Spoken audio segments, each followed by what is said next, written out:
उत्तर प्रदेश के हापुड़ में मंदिर के अंदर नमाज पढ़ने के आरोप पर लोगों का गुस्सा भड़क गया। कई लोग मंदिर के बाहर जुट गए और नारेबाजी करने लगे। इस बीच मंदिर को गंगा जल से धोया भी गया, जिसके बाद स्थिति को काबू में करने के लिए डीएम और एसपी को मंदिर में जाना पड़ा। और डीएम ने लोगों से बातचीत करके हंगामे को शांत कराने की कोशिश की, क्योंकि प्राचीन चंडी मंदिर के अंदर नमाज पढ़ने के आरोपों से लोग बेहद गुस्से में थे। मंदिर में नमाज पढ़ने के आरोपों की पड़ताल के लिए पुलिस ने वहां लगे सीसीटीवी कैमरे की फुटेज को कब्जे में लेकर जांच शुरू कर दी। मंदिर कमेटी के साथ और जो सभी लोग उस समय मौजूद थे उनसे बात की है। आरोप है कि एक शख्स ने सुबह करीब 4:30 बजे मंदिर के अंदर जाकर नमाज पढ़ी और चला गया, जिसके बाद लोग गुस्से में आ गए। उधर यूक्रेन के मीडिया ने दावा किया कि डोनेस्क में रूसी फौज ने रिहायशी इलाकों में मिसाइलें बरसाई। यूक्रेन ने आरोप लगाया कि रूस के मिसाइल हमलों में एक आदमी की मौत हो गई, जबकि कई लोग घायल हो गए। डोनेस्क यूक्रेन का वही हिस्सा है जिस पर कब्जे के लिए पुतिन की फौज जंग की शुरुआत से ही यूक्रेन की सेना पर हमले कर रही है।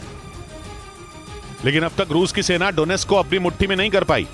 यूक्रेन ने आरोप लगाया कि पुतिन की फौज ने अब रिहायशी इलाकों में हमले पहले से और ज्यादा तेज कर दिए, ताकि लोगों में खौफ पैदा किया जा सके।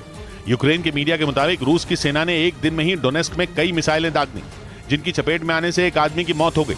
हालांकि यूक्रेन के डोनेस्क प्रांत के ज्यादातर हिस्सों पर रूस ने जंग की शुरुआत में ही कब्जे का दावा किया था, लेकिन यूक्रेन के मुताबिक उसकी सेना डोनेस्क में रूसी फौज को अब भी मुंह तोड़ जवाब देने से पीछे नहीं हट रही। इस बीच अमेरिका के कैलिफोर्निया में एक स्कूल बोर्ड मीटिंग के विरोध में छात्रों के माता पिता बीच सड़क पर लड़ पड़े। बताया गया कि जून के इस महीने को समलैंगिकों के समर्थन में प्राइड मंथ घोषित करने के लिए स्कूल बोर्ड की मीटिंग बुलाई गई थी। इसी बात पर कुछ माता पिता भड़क गए। उन्होंने विरोध जताया कि उनके बच्चों को स्कूलों में जबरन समलैंगिकता के बारे में पढ़ाया जा रहा है, इसलिए वो गुस्से से फट पड़े और समलैंगिकता का समर्थन करने के लिए जुटे प्रदर्शनकारियों से जा भिड़े। बताया गया कि अंदर स्कूल बोर्ड की मीटिंग चल रही थी और बाहर छात्रों के माता पिता और समलैंगिकता के समर्थक एक दूसरे को मुक्के पर मुक्के मारते नजर आए। लात घूंसे चलते देखकर डंडे थामे पुलिसकर्मी भी एक बार को पीछे हट गए। इस बीच लड़ते लड़ते 2 लोग सड़क पर ही गिरे दिखे, तब जाकर पुलिस ने मोर्चा संभाला और लोगों को अलग किया। इधर मणिपुर में एक बार फिर हिंसा हुई, जिसमें 3 लोगों की मौत हो गई और 2 लोग घायल हो गए। मणिपुर में कई दिनों की शांति के बाद अचानक हिंसा भड़की और इंफाल और कांगपोकपी में हिंसा हुई। बताया गया कि वहां मैतेई और कुकी समुदाय के लोग आपस में भिड़ गए, जिसके बाद इंफाल और कांगपोकपी एक बार फिर हिंसा की आग में सुलग उठे, जिसमें एक महिला समेत 3 लोगों की मौत हो गई। जिसके बाद इन इलाकों में हालात तनावपूर्ण हो गए। हालात पर काबू पाने के लिए इंफाल के पश्चिमी हिस्से और कांगपोकपी में सुरक्षा बल तैनात कर दिए गए।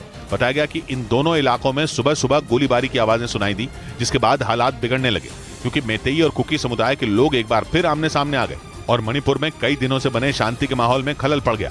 इस बीच महाराष्ट्र के उप मुख्यमंत्री देवेंद्र फडणवीस के औरंगजेब के मुद्दे पर दिए बयान पर बवाल हो गया और ओवैसी ने फडणवीस पर पलटवार किया।